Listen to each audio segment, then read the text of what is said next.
So if you want to increase your agility performance as a footballer, here's a few key things to think about. First one is actually going out onto the pitch and practicing changing direction at speed. It has to be done at speed. Incorporate into that cutting movements, accelerating and then quickly decelerating, stopping and starting, and also turning back on yourself as well, making sure that you're practicing both the left side and the right side. You could also incorporate a timer, so you have to try and beat the timer every time you complete the drill if you set out a change of direction drill, just to emphasize, that it must be done at speed. That, coupled with the strength and power training that you're doing in the gym, is going to increase your ability to change direction at speed.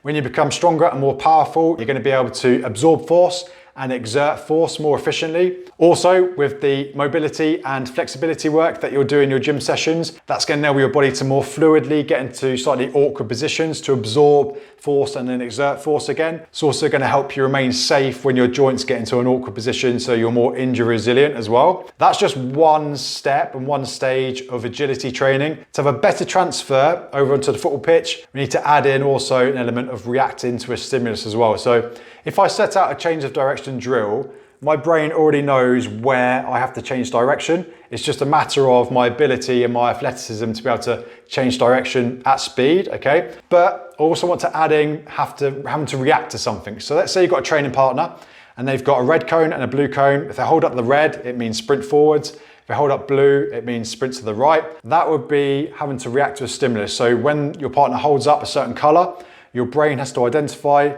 what color that is first of all and what the required movement is, send that signal down to the muscles, and then the correct movement has to come about as part of that. The more stimuluses that you add, the longer that process is going to take. So that's where it's going to become really challenging, and you want to try and basically keep progressing that. So let's say we have 4 different color cones now, but a yellow means that you have to jump up for a header, a red means that you have to sprint to the right, a blue means that you have to drop to the floor. This is adding more stimuluses and different things that you have to react to, and it's less pre-planned, so it's more unpredictable. That's going to have a better transfer onto the football pitch. So imagine, you're on the pitch, obviously you're having to react to where your opponents are and where the ball is moving, and it might rebound off in different directions. You want to be quick and reacting to those. There is an element of it being pre-planned because you have to try and reach the ball first, okay? But just doing what I said just there, that's going to increase the transfer of the performance in that scenario onto the pitch, okay? Also, interestingly, what will improve your agility is your game intelligence. So the better you become at reading the game and you can anticipate what's going to happen, that's going to help you react